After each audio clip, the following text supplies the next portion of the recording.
Assalamualaikum warahmatullahi wabarakatuh. Salam sejahtera untuk semua.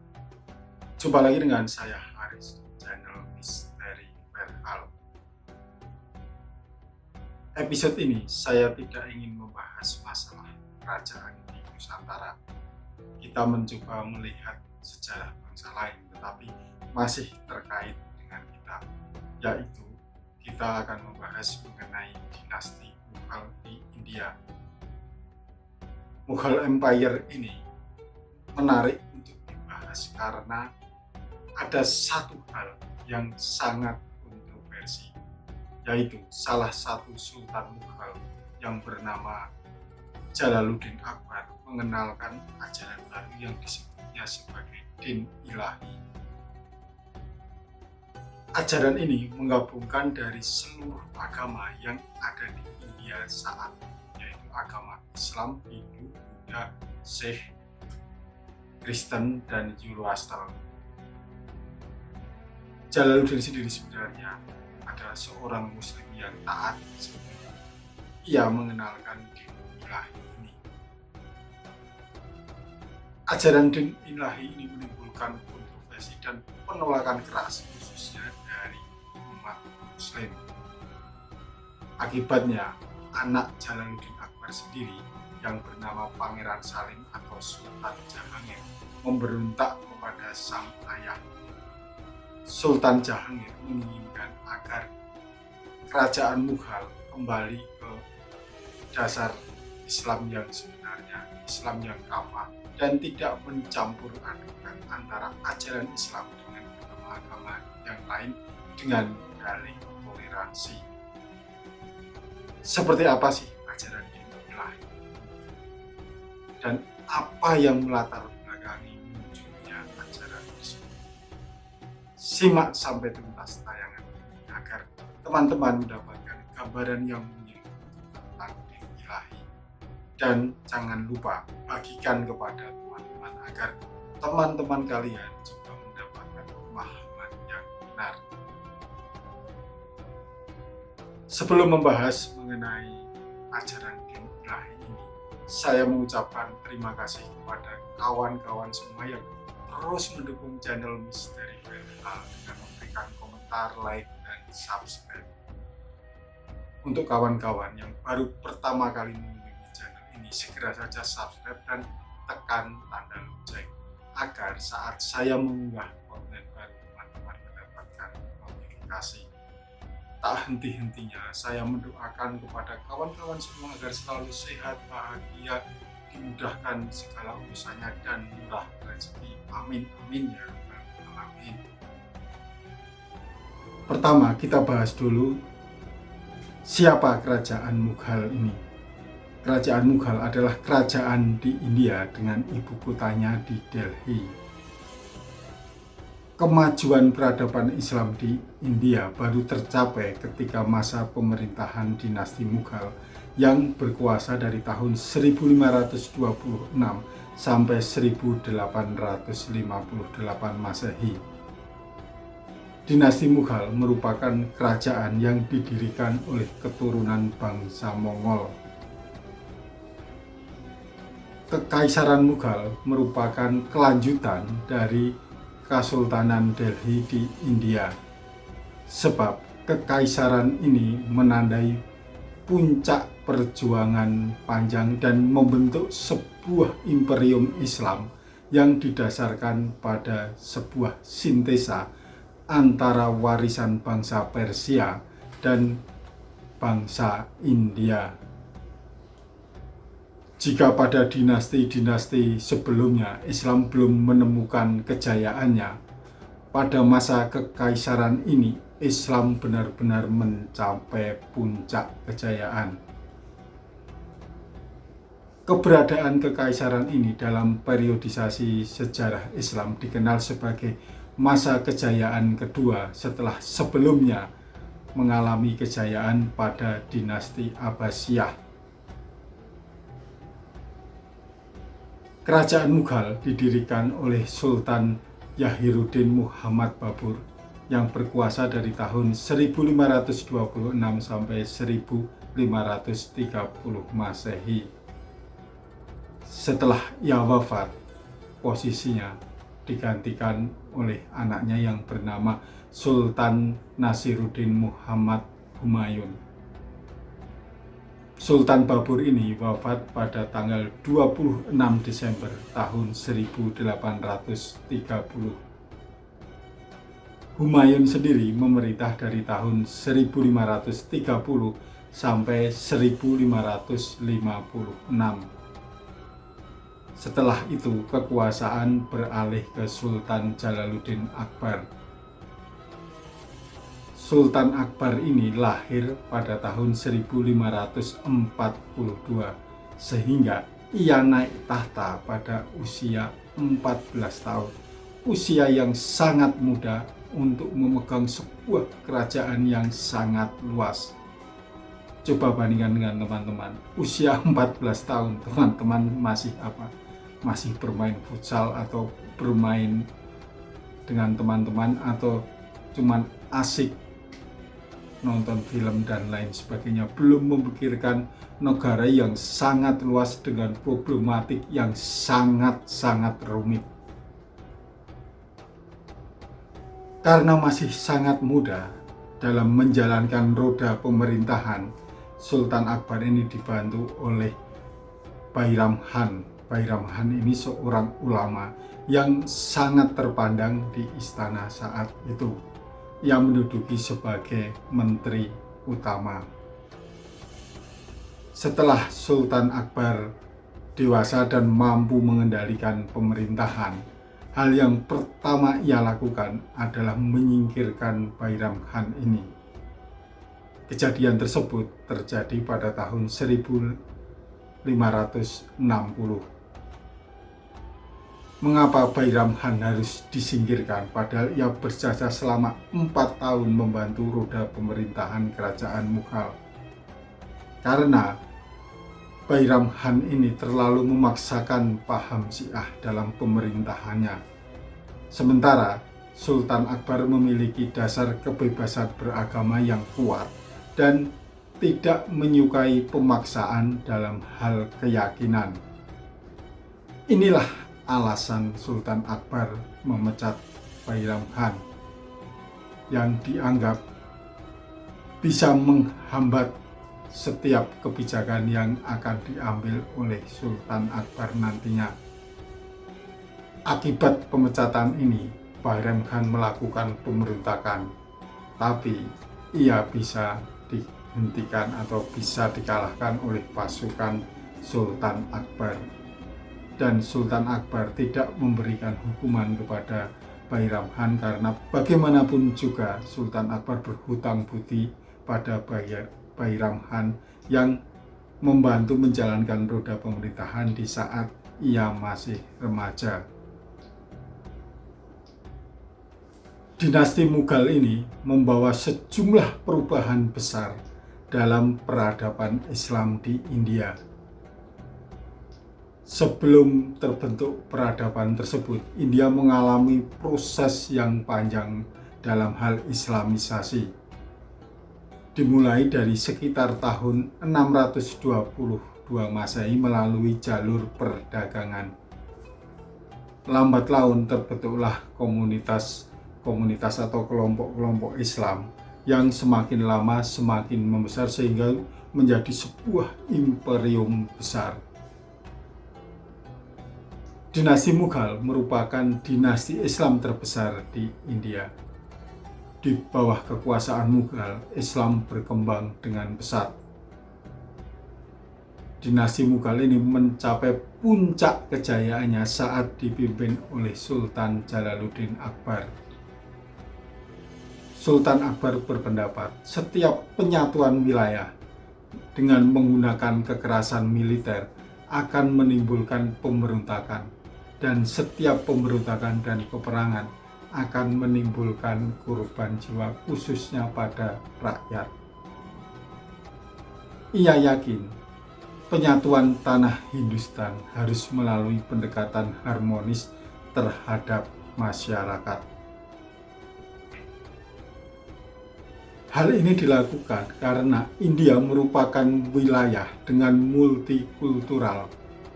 Setiap agama, kepercayaan, etnis, dan budaya tentu memiliki pemahaman yang berbeda-beda. Dengan demikian, Sultan Akbar mengubah strategi perluasan wilayahnya dari militeristik menjadi strategi toleransi. Ia juga tidak memaksakan kepada rakyatnya untuk memeluk agama Islam. Dalam strategi dakwahnya, Sultan Akbar tidak pernah menggunakan pedang atau kekerasan.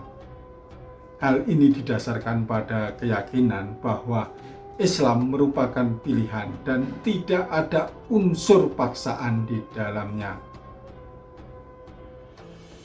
Sultan Akbar memiliki pandangan bahwa semua agama memiliki ajaran yang sama yang bersumberkan kepada nilai-nilai kebenaran. Pandangan-pandangan seperti inilah yang menjadi dasar toleransi dari Sultan Akbar, sehingga setiap kebijakan yang dikeluarkan, khususnya dalam kebijakan agama, pasti akan mengandung unsur toleransi yang amat tinggi. Hal ini yang kemudian juga menjadi inovasi dan prestasi gemilang Sultan Akbar dalam menyatukan tanah Hindustan dalam kesatuan sosial politik yang belum pernah dilakukan oleh para penguasa sebelumnya. Dari berbagai kebijakan dan prestasi Sultan Akbar, terdapat satu kebijakan yang paling fenomenal, yaitu terbentuknya konsep pemikiran din ilahi, yang kemudian menjadi sebuah doktrin keagamaan.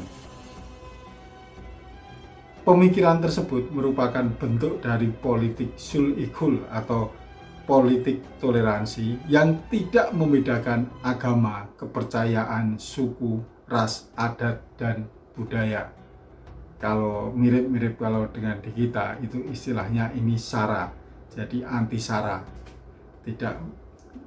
tidak membedakan suku, agama, ras maupun agama. Sul-i-kul dari Sultan Akbar ini mengedepankan konsep kesederhanaan atau kesetaraan dengan tidak memandang latar belakang sosial dan agama. Misi utama dari Sul-i-kul terletak pada cita-cita persatuan dan kedamaian universal masyarakat India. Politik Sul-i-kul kemudian melatar belakangi lahirnya konsep din ilahi sebagai alat pemersatu India yang dibalut dengan toleransi beragama.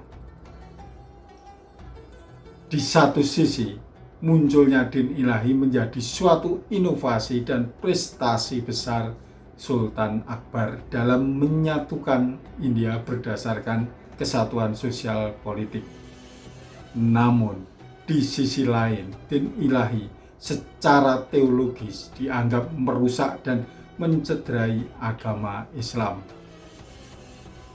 Sultan Akbar juga dinilai keluar dari ajaran dan prinsip Islam dengan mencampur adukkan berbagai agama demi kepentingan politik. Pada dasarnya, Sultan Akbar merupakan Muslim yang taat. Ia rajin atau taat menjalankan sholat 5 waktu secara berjamaah. Ia pun rajin mengumandangkan azan dan juga membersihkan masjid. Selain itu, Sultan Akbar juga sangat menghormati pemuka agama, khususnya ulama di kalangan istana, yaitu Makdum Al-Mulk dan Syekh Abdul Nabi. Kedua ulama ini memiliki sejumlah pengaruh besar, khususnya dalam keterlibatan diskusi-diskusi keagamaan dengan Sultan Akbar. Pemikiran sinkretis Sultan Akbar dimulai dari diskusi-diskusi keagamaan dengan melibatkan para ulama dan filsuf. Namun para filsuf yang terlibat ini sangat jauh dari pandangan dan perspektif sufisme yang sebenarnya. Mereka masih memiliki pemikiran yang liberal dan masih terikat dengan kehidupan duniawi.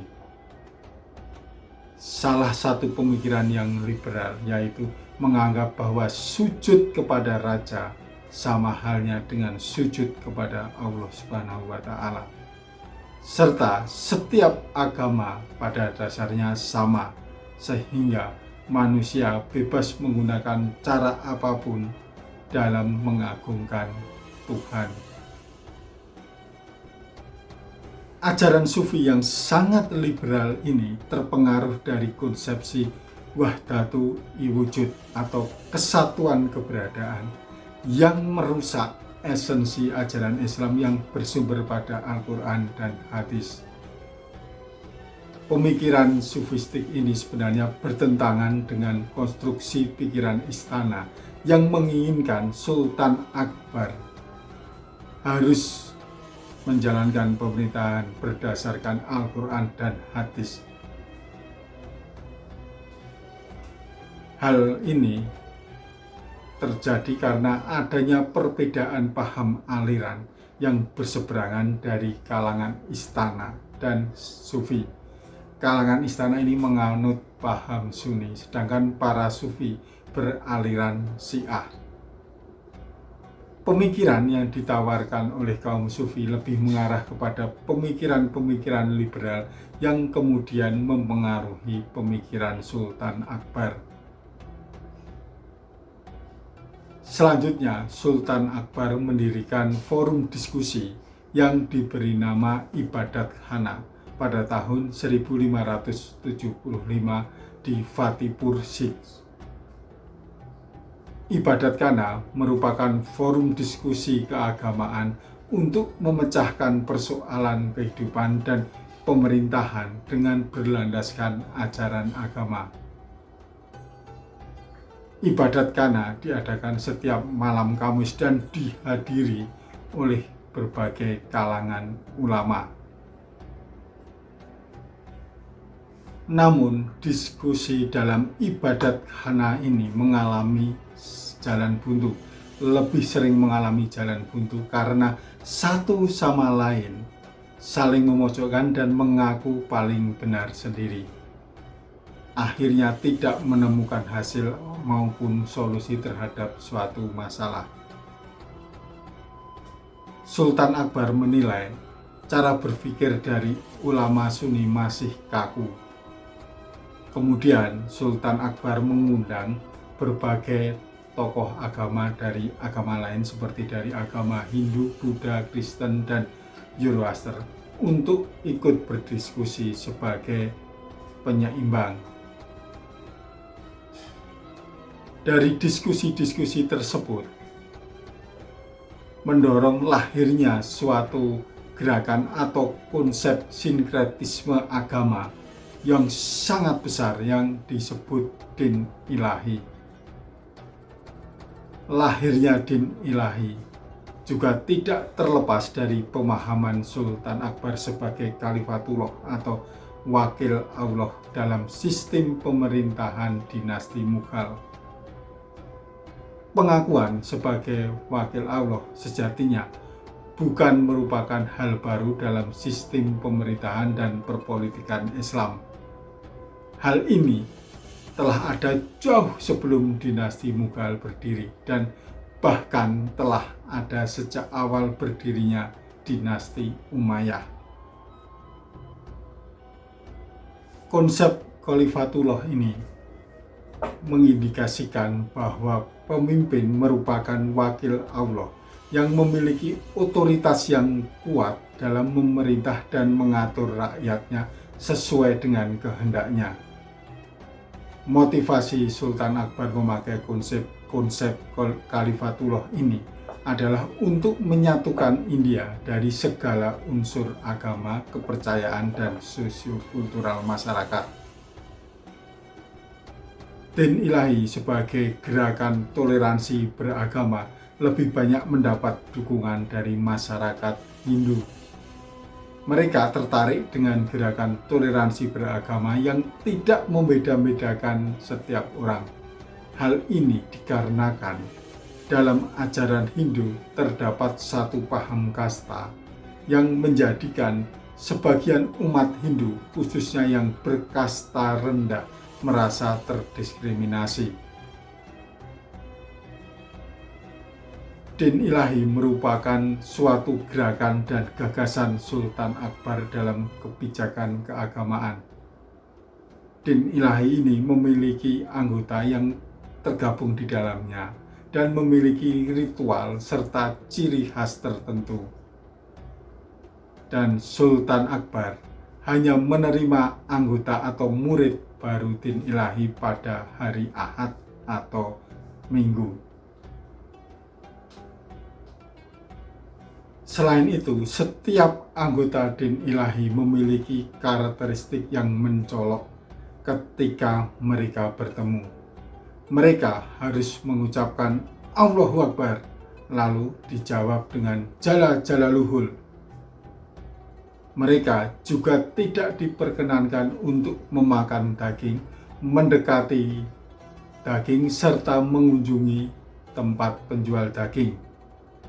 Hal ini merupakan penghormatan terhadap umat Hindu.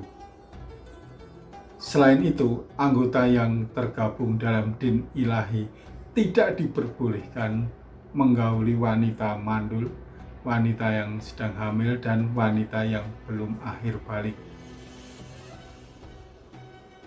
Gagasan Din Ilahi muncul dan dideklarasikan pada tahun 1582. Selama awal terbentuknya Din Ilahi dinilai mengandung wacana negatif soal Islam. Hal ini terbukti dari ajaran dan pemikiran sinkretis yang mewarnai terbentuknya Din Ilahi. Beberapa orang terkemuka pada saat itu mengatakan bahwa Islam bukan agama atau belum agama yang sah dan final sampai akhir zaman. Periode 1000 tahun setelah wafatnya Rasulullah merupakan periode kelanjutan iman. Sedangkan saat ini, periode tersebut telah selesai sehingga Islam dapat dikembangkan dengan keimanan sendiri. Deklarasi Din Ilahi dikhususkan untuk membebaskan dan memisahkan diri dari ajaran Islam yang tradisional. Hal inilah yang kemudian menjadikan Sultan Akbar meninggalkan ajaran Islam dan merusak sebagian esensi nilai-nilai dalam Islam. Para anggota Din Ilahi Sultan Akbar disebut sebagai ilahiyas. Untuk menjadi ilahiyas diharuskan untuk menandatangani sebuah kontrak yang telah disepakati dalam deklarasi Din Ilahi. Seperti halnya tata cara dalam masuk Islam, calon ilahiyas juga memiliki ritual sendiri, yakni dengan mengucapkan tidak ada Tuhan selain Allah dan Akbar adalah Khalifah Tuhan.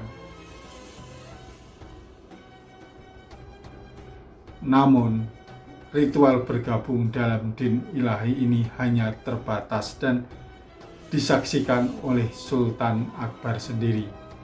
Hal ini dikarenakan ritual tersebut berpotensi untuk membuat kontroversi besar di kalangan umat Islam, sehingga hal ini dilakukan secara terbatas.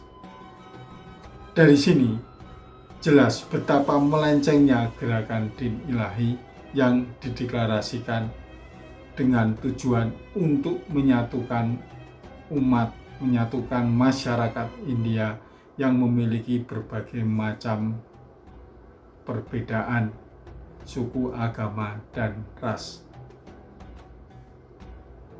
Akibat gerakan Din Ilahi ini, pemerintahan Sultan Akbar diwarnai dengan gejolak dan kegelisahan. Kebijakan toleransi din ilahi mendapat berbagai kritik dan tantangan dari sebagian besar umat Muslim. Din ilahi yang digagas tidak sepenuhnya dapat dijalankan dengan baik. Konsep toleransi ini justru membuat Sultan Akbar semakin jauh dari Islam dan dinilai lebih dekat dengan kalangan Hindu. Hal ini yang kemudian juga dimanfaatkan oleh sebagian kalangan Hindu yang ingin melepaskan diri dari kerajaan Mughal dengan mengadu domba dan menyebarkan isu bahwa Sultan Akbar lebih berpihak kepada umat Hindu. Akibatnya, din ilahi semakin ditentang, terutama dari kalangan istana. Puncaknya yaitu banyaknya pembelot dan pemberontak yang salah satunya dilakukan oleh putra Sultan Akbar sendiri yang bernama Pangeran Salim. Pangeran Salim ini ingin menduduki tahta dinasti Mughal. Pangeran Salim atau Sultan Jahangir memiliki watak pemahaman yang berbeda dengan Sultan Akbar dalam konsep toleransi. Sultan Jahangir menginginkan dinasti Mughal kembali pada ajaran Islam yang kafah dan tidak mencampurkannya dengan berbagai agama lain. Sultan Akbar merupakan penguasa dinasti Mughal yang memiliki pemikiran reformis dan liberalis. Di bawah kepemimpinannya, dinasti Mughal mencapai kejayaan dan pengembangan Islam yang pesat. Beberapa kebijakan yang dikeluarkan selalu dengan bentuk pendekatan harmonis kepada masyarakat. Hal ini dikarenakan India merupakan suatu wilayah dengan berbagai etnis, agama, kepercayaan, dan budaya. Salah satu kebijakan yang paling kontroversial dari Sultan Akbar yaitu gagasan din ilahi sebagai bentuk penyatuan India dalam satu kesatuan sosial politik di bawah kekuasaan Mughal. Sinkretisme din ilahi menyalahi ajaran Islam. Politik dan toleransi Mughal dalam din ilahi tidak dapat menyatukan seluruh pihak. Ajaran ini kemudian mendapat banyak tantangan dan kritikan dari kalangan umat Islam sehingga dimanfaatkan oleh musuh-musuhnya untuk melemahkan Sultan Akbar.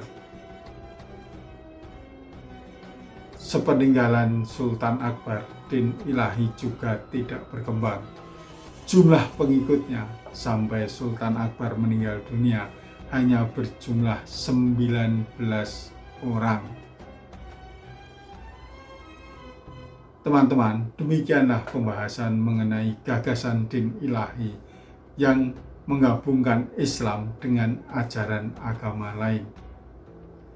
Gagasan yang awalnya dimaksudkan untuk menyatukan India kemudian menjadi bumerang bagi Sultan Akbar. Jika teman-teman menginginkan saya membahas topik atau cerita tertentu, silahkan kirim melalui email misteri.verhal@gmail.com atau bisa menulis message di Facebook dan Instagram yang alamatnya ada di kolom deskripsi. Pastikan teman-teman terus mengikuti channel Misteri Verhal karena episode mendatang saya akan membawakan cerita atau sejarah yang tentu jauh lebih dahsyat. Sampai jumpa. Wassalamualaikum warahmatullahi wabarakatuh.